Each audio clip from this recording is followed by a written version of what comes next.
नमस्कार दोस्तों, कैसे हैं आप लोग। उम्मीद करते हैं आप लोग अच्छे होंगे।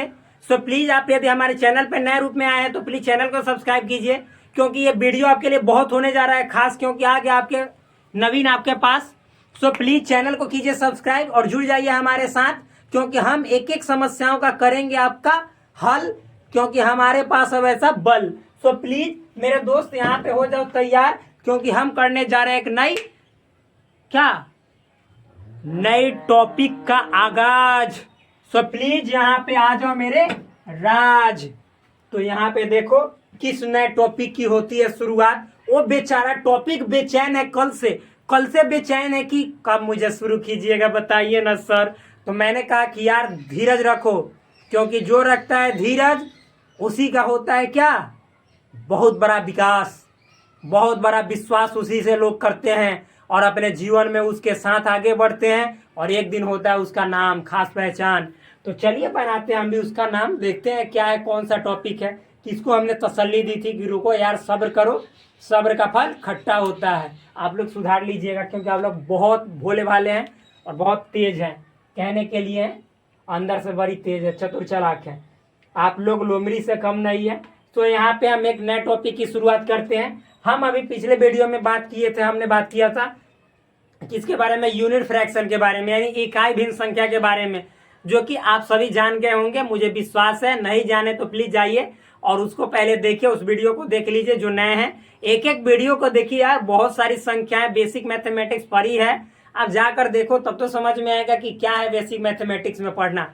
तो प्लीज आगे देखते हैं हम क्या है, सो समझते हैं। तो यहाँ पे हम एक देखेंगे नए टॉपिक, जो कि शानदार टॉपिक है, लाजवाब टॉपिक है, जिस टॉपिक का नाम है इक्विवेलेंट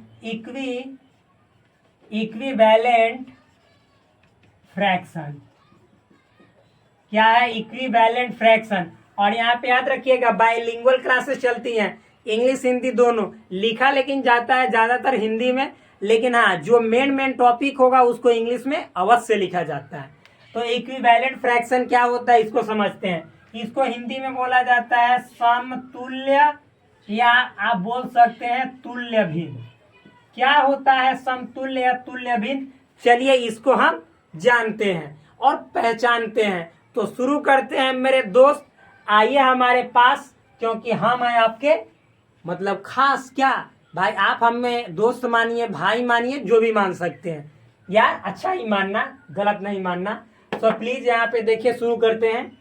क्या होता है समतुल्य या तुल्य भिन्न। तो देखिए सिंपल वे में इसको समझते हैं, क्योंकि अब बकवास बहुत कर लिए, अब हम कुछ बात करने वाले हैं, खास बात करने वाले हैं। देखिए तुल्य का मतलब क्या होता है, जो तुलना करने लायक हो, तुलना करने योग्य हो, उसी को तो तुल्य कहते हैं। समतुल्य मतलब होता है वही जो बराबरी में तुलना करने योग्य हो। अब कहाँ आप तुलना करोगे सूरज के साथ एक छोटा सा, किसकी, एक टॉर्च की, ये दोनों में तुलना हो पाएगा।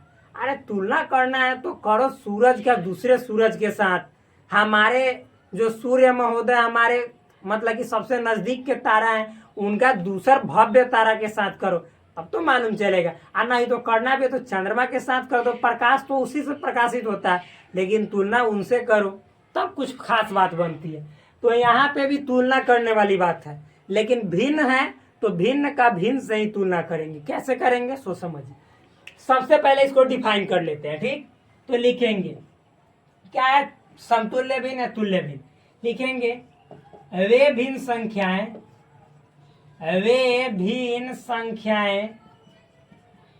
संख्याएं जो दिखने में अलग अलग हो परंतु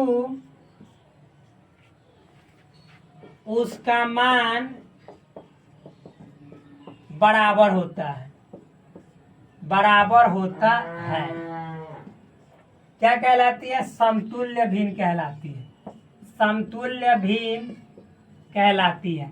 और एक बात याद रखना, क्या, वे भिन्न संख्याएं जो दिखने में, तो ये तुलना करने वाला है, तो एक से अकेले अपने आप से थोड़े तुलना होता है, इसमें दो या दो से अधिक भिन्न संख्याएं आपको मिलेंगी, यानी तुलना अकेले नहीं होगा। दो या दो से अधिक भिन्न संख्याएं यहाँ पे मिलेंगी और उनसे तुलना करेंगे हम, ठीक। तो देखिए, तो उसी को भिन्न संख्या बोलेंगे कि वे भिन्न संख्या है। ये ऐसा फ्रैक्शनल नंबर है जो दिखने में, यानी वो अपीयरेंस उसका होगा अलग अलग, वो दिखाई अलग अलग देगा, लेकिन वास्तव में उसको गहरे तरीके से खूब थूरोगे पीटोगे तो बेचारा वो सब रियले होता है, सेमे होता है, यानी उसका जो वैल्यू होता है वह उगल देगा कि रे हम बहुरूपिया हैं, दूसरा रूप बना के आए हैं, हम तो है सेमे चीजवा। यानी वैल्यू क्या होता है, इक्वल होता है। कैसे, जब एग्जाम्पल आपके पास आएगा तो आपकी चक्षु जो है यानी आंख खुल जाएगा। कैसे, देखिए एग्जाम्पल समझते हैं। क्या है सो समझिए। मान लीजिए कहीं पे लिखा हुआ है 12/15, कहीं पे लिखा हुआ है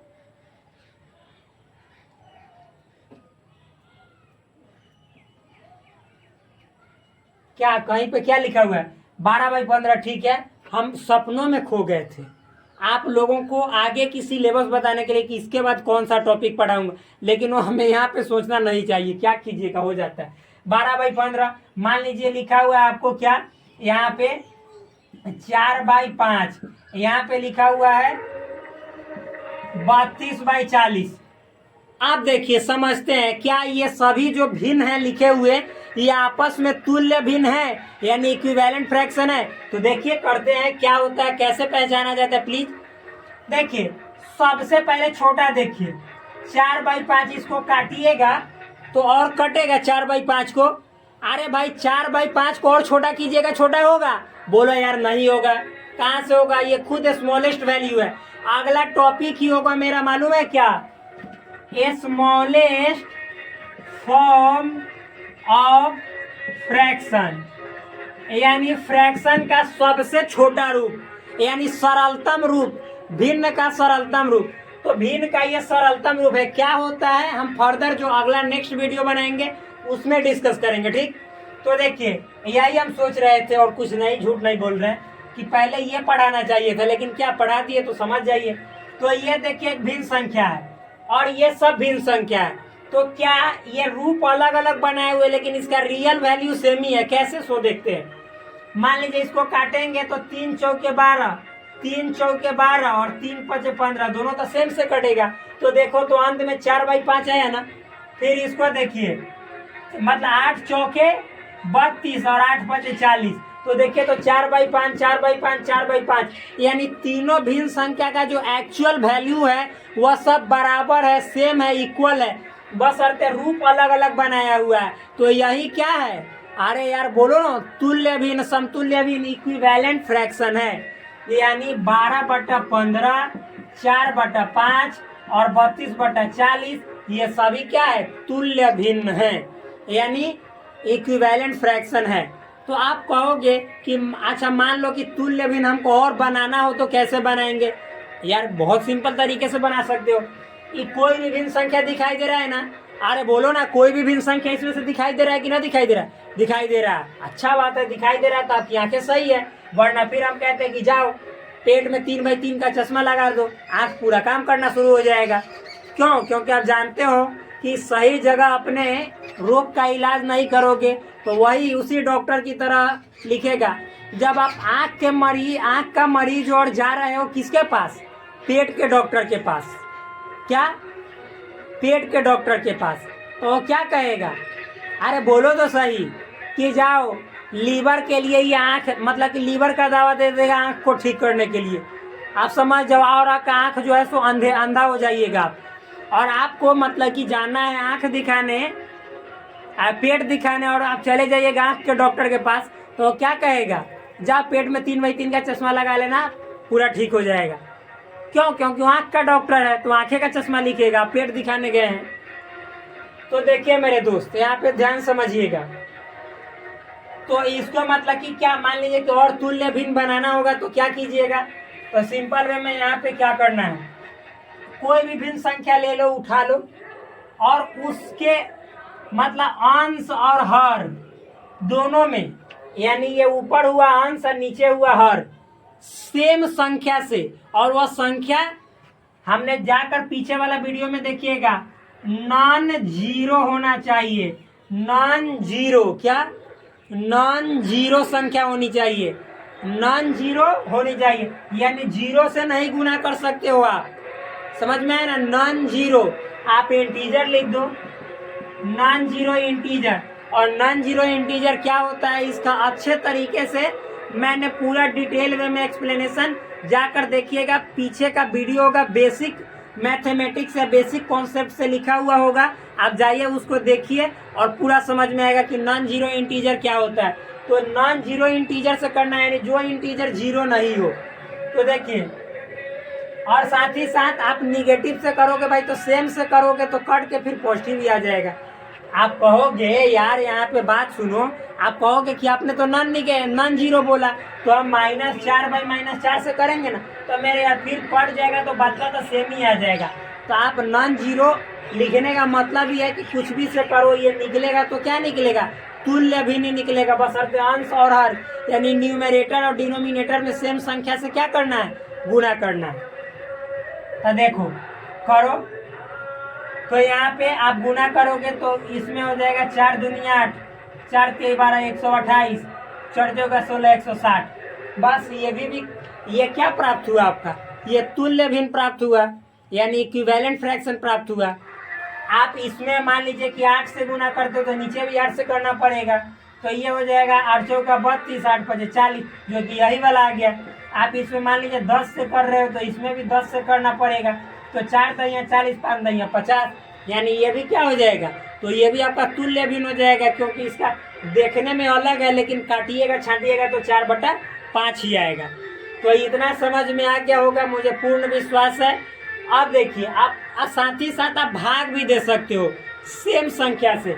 जैसे मान लीजिए कि जैसे ये 128 है, आप बटा 160 है, और इसका तुल्य भिन्न आपको प्राप्त करना है, इक्विवेलेंट फ्रैक्शन प्राप्त करना है, तो आप 4 से भाग भी दे सकते हो, ऊपरों दोगे और नीचे भी दोगे, तो दोगे तो क्या कितना आएगा, मतलब इसमें भी नॉन जीरो से ही भाग देना है, नॉन जीरो इंटीजर से ही, जो कि हमने पीछे के वीडियो में बताया है। यानी ऐसा इंटीजर जो जीरो नहीं होता, यानी जीरो छोड़ा के कुछों से भाग दीजिए, लेकिन सेम होना चाहिए ऊपर नीचे, तो भी आपको तुल्य भिन्न ही प्राप्त होगा। तो 2 भाग, तो यहाँ पे हो जाएगा 4 तिहाई 12 और 4 दूनी 8 32, और फिर 4 चौका 16, यानी आया कि ना आया। फिर इसमें मान लो क्या भाग देते हो, कोई भी संख्या से, आप 3 से भी भाग देते हो, नीचे भी 3 से, तो कोई दिक्कत नहीं। ये हुआ 32/3 और ये हो जाएगा आपका 40/3। तो देखो ये 3 ऊपर जाएगा, 32 बटा हो जाएगा 3 × 3/40, तो कट के फिर उतना ही आ जाएगा, 32/3 आ जाएगा ना, आ जाएगा का आ जाएगा। एक और बात, मान लो कि यहाँ पे आप 2 से दे रहे हो, यहाँ पे भी 2 से सेम दे रहे हो संख्या से, तो क्या हो जाएगा, ये 16 हो जाएगा और ये हो जाएगा 20। ये भी आपका क्या है, ये 32, मतलब कि 32/40 या 128/60 का तुल्य भिन्न है। क्यों, क्योंकि सबका वैल्यू समान आएगा। दिखाई दे रहा है कि ना, देख लेते हैं एक बार। दिखाई दे रहा अच्छा तरीके से। तो देखो इसको काटोगे तो 4 5 4 चौके 16, 4 5 20, तो 4/5 आया कि ना आया। और इसको भी काटे थे तो देखो 8 चौके 32, 8 5 40 आया था कि ना आया था। यानी सब का वैल्यू सेम है, बशर्ते रूप अलग अलग है, यानी चेहरा अलग अलग बनाया हुआ है, मतलब सेम ही है। तो यही आपका इक्विवेलेंट फ्रैक्शन यानी समतुल्य भी। मुझे विश्वास है कि आपको अच्छे तरीके समझ में आया होगा। यहाँ पे भाई प्लीज माफ कीजिएगा, डिस्टर्बिंग है, यहाँ पे साउंड बज रहा है जिसके कारण मैं खुद डिस्टर्ब हो रहा हूँ।